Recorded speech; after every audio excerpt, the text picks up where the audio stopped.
Hello friends, welcome back to our channel. Friends எல்லோரும் எப்படி இருக்கீங்க? நல்லா இருக்கீங்களா? நான் ரொம்ப நல்லா இருக்கேன். ஃப்ரெண்ட்ஸ், இன்றைக்கி வீடியோவில் நம்ம என்ன பார்க்க போகிறோன்னு பார்த்தீங்கன்னா, நான் ஆன்லைனில் வாங்கின பிளான்ஸை தான் பார்க்க போகிறோம். வாங்க வீடியோக்குள்ளே போகலாம்.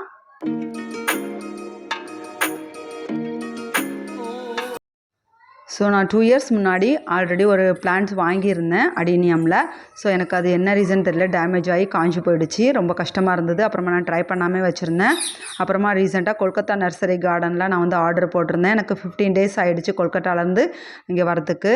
ஸோ 15 டேஸ்க்கு அப்புறமா எனக்கு நல்ல பிளான்ட் வந்து நல்லா ஹெல்த்தியாகவே கொடுத்துருந்தாங்க. சூப்பராக இருந்தது. 2 பிளான்ட், அதாவது ஒன்று வந்து எல்லோ கலர் வெரைட்டி, ஒன்று வந்து பிங்க் கலர். இது வந்து மல்டிபெட்டலில் இருந்தது. ஸோ சூப்பராக இருந்தது பார்க்குறதுக்கே. நான் வந்து ஆர்டர் கொடுத்துட்டேன் ரெண்டுமே. ஸோ எனக்கு வரவும் நல்லா ஹெல்த்தியாகவே இருந்துச்சு. பாருங்கள், வந்து அவங்க வந்து சொல்லியிருந்தாங்க எனக்கு இந்த மாதிரி ஃபாலோ பண்ணுங்க. ஏன்னா ஃபர்ஸ்ட் டைம் நான் வளர்க்கறதுனால நான் வந்து ஐடியா கேட்டிருந்தேன். ஸோ அவங்க வந்து ஒரு வீடியோ பார்த்துட்டு இதை செக் பண்ணி பார்த்துட்டு நீங்கள் அது மாதிரி பண்ணுங்கன்னு சொல்லியிருந்தாங்க. ஸோ இந்த ஃபங்கிசைட் பவுடர் வந்து நம்ம வந்து அந்த பிளான்ட் வந்து அன்பாக்சிங் பண்ணதுக்கப்புறமா நம்ம வந்து தண்ணியில் ஒரு அரை ஸ்பூன் அளவுக்கு இந்த ஃபங்கிசைட் பொடி போட்டுடணும். போட்டுட்டு நம்ம வந்து அதை நல்லா மிக்ஸ் பண்ணிவிட்டு அந்த செடி அதுக்குள்ளே போட்டு வச்சிடணும். ஒரு 1/2 அன் ஹவர் அந்த செடி அதிலே கிடக்கணும், அந்த தண்ணிக்குள்ளவே. ஸோ அதுக்கப்புறமா நம்ம அதை எடுத்துகிட்டு ரீபாட் பண்ணணும்.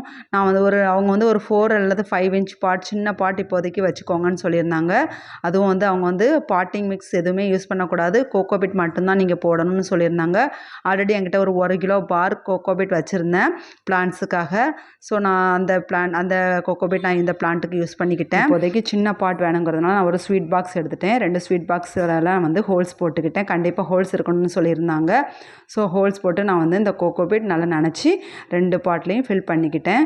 ஸோ நம்ம வந்து அதுக்கப்புறமா கொஞ்ச நாளைக்கு அப்புறமா தான் பெரிய பாட்டுக்கு நம்ம வந்து ரீபாட் பண்ணணுமா. ஸோ இங்கே பாருங்கள், நான் வந்து கோகோபிட் மட்டும் எடுத்து இந்த 2 பாட்லேயும் ஃபில் பண்ணி வச்சுட்டேன். அடுத்து நம்ம வந்து நடுவில் கொஞ்சம் பள்ளம் போட்டு இந்த கோகோபிட் நிரப்பி செடிகளை வச்சு விட வேண்டியதான்.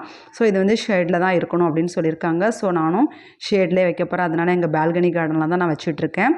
ஸோ அதனால் நம்ம வந்து 2 நாளைக்கு ஒரு தடவை செடிகள் மேலேயும் அந்த கோகோபிட் மேலேயும் லைட்டாக தண்ணீர் அப்படியே ஸ்ப்ரே பண்ணி விடணும்னு சொல்லியிருக்காங்க. ஸோ அது மாதிரி பண்ணிடலாம்.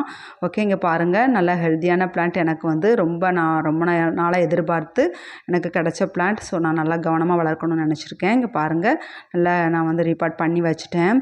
ஸோ பால்கனியில் இருக்கிறதுனால நமக்கு வந்து இங்கே வந்து சுத்தமாக வெயிலே வராது. என்னோடய பால்கனியில் ஒரு 6 மந்த்ஸ்க்கு தான் வெயில் அடிக்கும். ஸோ இப்போ வந்து வெயில் இருக்காது சுத்தமாக.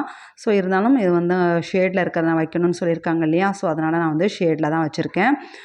உங்களுக்கு இந்த அடீனியம் வளர்ப்பு முறையில் ஏதாவது டிப்ஸ் தெரிஞ்சால் எனக்கு சொல்லுங்கள். நீங்கள் அடீனியம் பிளான்ட்ஸ் வச்சுருக்கீங்களா? உங்களுக்கு வளர்ப்பு முறை பற்றி ஏதாவது டிப்ஸ் தெரிஞ்சாலும் எனக்கு சொல்லுங்கள், நானும் தெரிஞ்சுக்கிறேன். அடீனியம் பிளான்ட்னாலே டெசர்ட் ரோஸ்னு சொல்கிறாங்க. டெசர்ட் ரோஸ்னாலே பாலைவன செடிகள்னு அர்த்தம் தான். ஸோ பாலைவனத்தில் வளர்கிற செடிகளுக்கு வந்து பொதுவாக தண்ணீர் வந்து அதிகமாக தேவைப்படாது. ஸோ தண்ணீர் வந்து அதிகமாக ஊற்ற தேவையில்லைன்னு நினைக்கிறேன் நான். அது எந்த அளவுக்கு உண்மைன்னு கூட தெரியலை. ஸோ இனிதான் நம்ம வந்து அதை வந்து செக் பண்ணி பார்க்கணும். ஸோ அந்தளவுக்கு நம்ம வந்து இதை எந்த செடியை நம்ம வளர்க்குறோமோ அந்தளவுக்கு நமக்கு அனுபவம் கிடைக்கும். ஸோ இதை வந்து நம்ம ஃபஸ்ட் டைம் வளர்க்கறதுனால இனிமேல் தான் நமக்கு வந்து இதோட வளர்ப்பு முறையை பற்றி டீட்டெயிலாக நம்ம தெரிஞ்சுக்க முடியும். ஓகே ஃப்ரெண்ட்ஸ், வீடியோ பிடிச்சிருந்தா லைக் பண்ணி சப்ஸ்கிரைப் பண்ணுங்கள். அடுத்த ஒரு யூஸ்ஃபுல்லான கார்டன் வீடியோவில் சந்திக்கிறேன். தேங்க்ஸ் ஃபார் வாட்சிங்.